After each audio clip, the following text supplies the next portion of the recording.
श्री शिवाय नमस्तुभ्यम। कहा जाता है भादों के महीने में जो चौथ आती है इसे बहुत बड़ी चौथ के रूप में जाना जाता है। इसे बहुला चौथ, भादवे की चौथ, भादो चौथ, गणेश संकष्टी चतुर्थी अलग अलग नाम से जाना जाता है। भादों का महीना भगवान श्री कृष्ण और गणेश जी महाराज को समर्पित महीना है। इस महीने जन्माष्टमी आती है और गणेश जी महाराज के सबसे ज़्यादा पावन पर्व इसी महीने में आते हैं। तो इसमें जो यह चतुर्थी का व्रत है यह बहुत परम सुख प्रदान करती है। परिवार में रोग, कर्ज, संकट, पीड़ा, दुख, दरिद्रता का भी निदान करने में सहायक होती है। आप सभी को इस दिन व्रत रखकर अपने पति बच्चों की दीर्घायु के लिए, संकटग्रस्त हैं जीवन में आप, रोगग्रस्त हैं, तो इन उपायों को कर आप बहुत अधिक लाभ प्राप्त कर सकते हैं। आपके परिवार में सभी भक्तजनों की नौकरी लगेगी, विवाह होगा, जो भी आपके मन में कामना है वह निश्चित रूप से पूर्ण होगी। सबसे पहले उपवास की तिथि जरूर से जान लेते हैं ताकि सही दिन आप उपवास कर सकें। बिना व्रत के भी इन कार्यों को किया जा सकता है जो वीडियो में उपाय के नियम के तहत है। 2024 में भादवे की चौथ का व्रत 22 अगस्त 2024 दिन गुरुवार के दिन रखा जाएगा। इस दिन बृहस्पतिवार का जो है शुभ तिथि भी है। ऐसे में 22 अगस्त के दिन आपको भादवे की चौथ का व्रत रखना चाहिए। अब यह चतुर्थी तिथि कब से शुरू होगी? 22 अगस्त दोपहर 1:46 से तिथि शुरू होगी और 23 अगस्त की सुबह 10:38 के आसपास इसका समापन हो जाएगा। ऐसे में उदया तिथि और व्रत के करने के नियम और चंद्रोदय के समय के आधार पर 22 अगस्त को ही पंचांग में लिखा गया है कि यह चौथ का व्रत किया जाएगा। अब इसमें चंद्रोदय का समय जरूर से ध्यान रखा जाता है। उनको अर्घ देकर भोग लगाकर ही अपने व्रत को खोला जाता है। तो चंद्र उदय का समय होगा 22 अगस्त को शाम को, रात्रि को 8:43 के आसपास। ठीक है जी, थोड़ा बहुत 19-20 का अंतर हो सकता है, 2-4 मिनट का, ज़्यादा अंतर नहीं होगा। तो स्क्रीनशॉट ले लीजिए और अपने पास रख लीजिए। इस तिथि को नोट कर बहुत आपके काम रहेगी। अब जानते हैं कैसे इस दिन अपने उपाय करने हैं। सबसे पहले गुरुवार का दिन है। श्री गणेश जी महाराज को भी बहुत अधिक प्रिय है पीला रंग और श्री हरि विष्णु को भी बहुत प्रिय है। तो आप सभी को विशेष तौर पर नहाने के पानी में गंगाजल और 1 चुटकी हल्दी डालकर स्नान करना चाहिए। इसमें शरीर में पनपने वाले सभी रोग कट जाते हैं और गुरु ग्रह मजबूत होता है। उसके बाद आप सभी सूर्य नारायण भगवान को अर्घ दीजिएगा। तत्पश्चात गुरुवार का दिन है तो आप सभी विधि विधान से पीपल वृक्ष की भी पूजा कीजिएगा। इससे भाग्य उदित होते हैं और सभी तरह की परेशानी मुक्त जीवन होता है और पितृ देवता भी इससे प्रसन्न हो जाते हैं। तत्पश्चात आप सभी को क्या करना है? उपाय को करने के लिए ध्यान से सुनिएगा। गुरु जी कहते हैं अगर बच्चे गलत संगत में हो रहे हैं, रोग संकटग्रस्त हो रहे हैं, पीड़ा दुख दरिद्रता उनको परेशान कर रही है और हर स्वरूप में आपको लगता है कि मेरे पति कहना नहीं मानते या हर तरह से वह मुझे परेशान करते हैं, तो आप सभी को लेना है चंदन। चंदन आप लाल चंदन भी ले सकते हैं, पीला चंदन भी ले सकते हैं, इच्छा आपकी है। इस वीडियो में आपको बहुत सारे उपाय मिलेंगे। गेहूं का भी उपाय, शमी पत्र का उपाय और अन्य विशेष उपाय भी मिलेंगे, तो ध्यान से सुनिएगा। चंदन आपको लेना है और आपको लेकर चले जाना है महादेव के मंदिर में। महादेव के मंदिर में आपको साथ के साथ 5 बेलपत्र भी ले जानी है। आप सभी को मन कामेश्वर महादेव का स्मरण करना है और साथ ही पूर्ण रूप से 12 ज्योतिर्लिंग का आपको ध्यान करना है। तत्पश्चात आप सभी को 5 बेलपत्र में चंदन लगा लेना है। चंदन कोई सा भी लगा सकते हैं, इच्छा आपकी है। सबसे पहले शिवलिंग पर आप जल का अभिषेक करें, 12 ज्योतिर्लिंग का स्मरण करें, मन कामेश्वर महादेव का स्मरण करें जो कि मन की कामना सिद्ध करने वाले जो है महादेव का नाम है। जल का लोटा समर्पित करने के बाद 1 दीपक प्रज्वलित करने के बाद 5 जो बेलपत्र हैं उनमें आप सभी को विशेष तौर पर चंदन लगा लेना है। चंदन अच्छी तरह से लगाइएगा, कोई सा भी चंदन हो। तत्पश्चात जो सबसे पहली बेलपत्र है वह गणेश जी को आपको समर्पित करनी है क्योंकि उन्हीं का दिन है।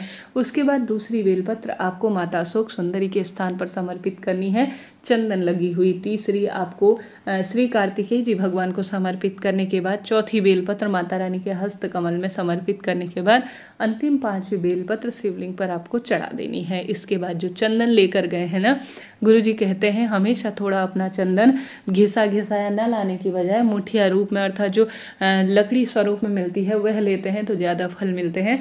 उसे घिस लेते हैं और उससे आप जो है शिवलिंग का श्रृंगार करते हैं। अपने हाथों से त्रिपुंड बनाते हैं, नेत्रों की आकृति उभेरते हैं या त्रिपुंड महादेव के शिवलिंग में बनाते हैं। शिव का सुंदर श्रृंगार चंदन से करते हैं मन कामेश्वर महादेव का नाम लेकर और साथ ही अपनी मनोकामना कहकर जो है 12 ज्योतिर्लिंग का स्मरण कर कर आप चंदन का लेपन शिवलिंग पर करते हैं और उसी हाथ को लेकर आप अपने घर आते हैं। अर्थात उसी हाथ को आपको धोना नहीं है, पोंछना नहीं है, अपनी कटोरी में थोड़ा शिवलिंग पर लगा हुआ चंदन आपको प्राप्त कर लेना है। प्राप्त करने के बाद अपने पति या अपने बच्चों को इस चंदन को आप एक डब्बी में थोड़ा सा भर के रख लीजिए।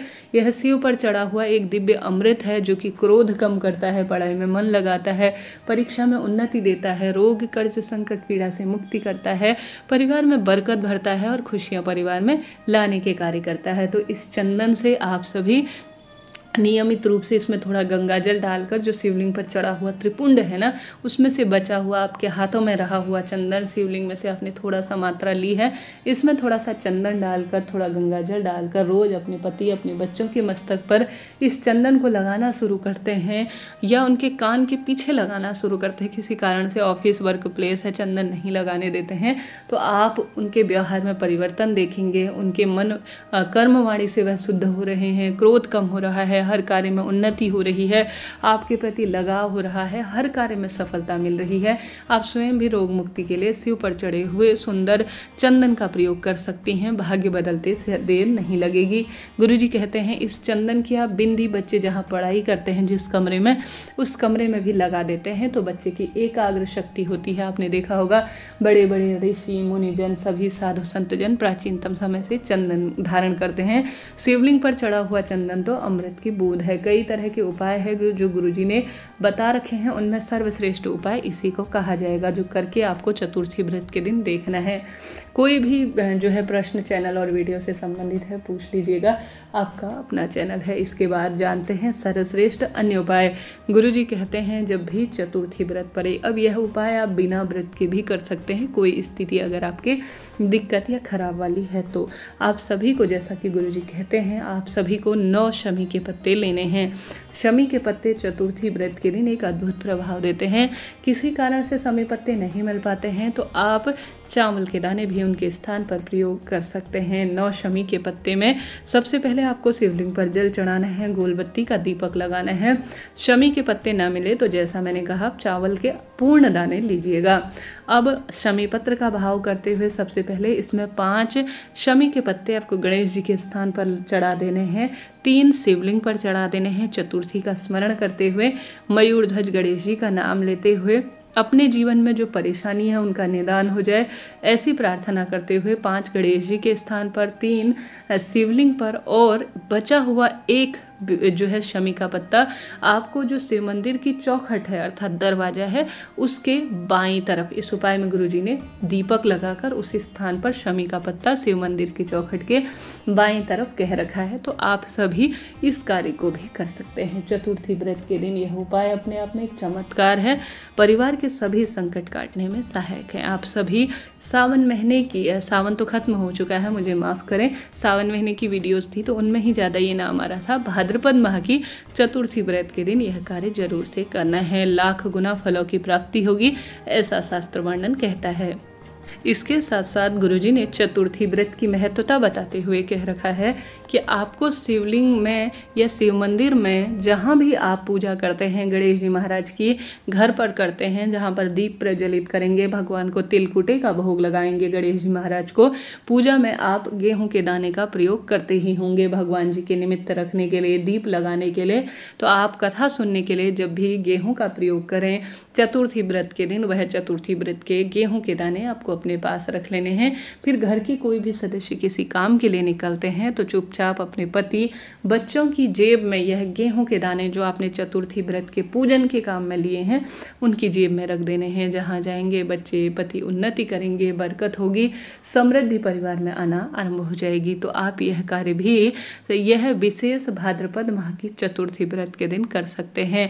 अपने आप ही जीवन बदलता हुआ आपको दिखेगा, परिवार में संकट, रोग, कष्ट, पीड़ा, दुख, दरिद्रता मिट रही है, आपको स्वतः ही ऐसा आभास होगा। करके देखिएगा, लाभ मिलेगा। साथ के साथ चतुर्थी व्रत जिसे बहुला चतुर्थी कहा जाता है, इस दिन आप सभी को कम से कम गणेश जी महाराज को दुर्वा जरूर से समर्पित करनी चाहिए। खास तौर पर उन बच्चों को जो पढ़ाई की तैयारी कर रहे हैं, दुर्वा एक ऐसी वस्तु है जो आरोग्यता देती है। करती है, संकट काटती है परिवार के और अपने आप में परम सुख प्रदान करने में सहायक है। बच्चे हों, बड़े हों, आप स्वयं जो है सभी व्यक्ति शिवलिंग पर भी आवश्यक रूप से दूर्वा चढ़ाएं, गणेश जी पर भी दूर्वा चढ़ाएं, मोदक का भोग लगाएं, लड्डू सुपारी चढ़ाएं, यज्ञोपवीत चढ़ाएं, निश्चित रूप से लाभ मिलेगा। वीडियो उपयोगी रहती हैं, ज्ञानवर्धक है तो कमेंट्स में लिख दीजिए हर हर महादेव, जय श्री गणेश जी महाराज।